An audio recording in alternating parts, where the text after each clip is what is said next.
Okay, so this is a quick recap of what we went through today.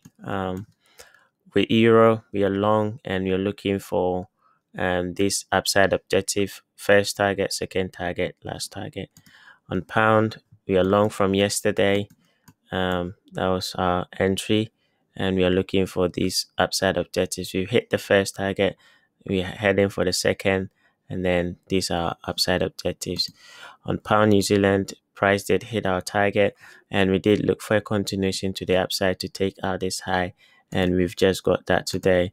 So we'll be watching what price will be doing next. Euro Aussie, we're still bullish. We're waiting for um, the guys to come in and push us up. So it's a waiting game.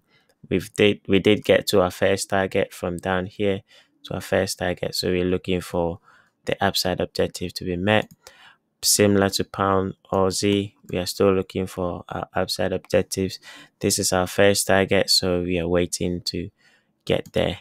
Euro New Zealand, again, we're still looking for a move to the upside. So it's a waiting game. We just have to be patient. Pound CAD, again, you're looking for, we're still long from here since Monday, and you're looking for price to get up there. All right. And then lastly, EuroCAD, we did get a position on today, and we are looking for a continuation to the upside with a stop here.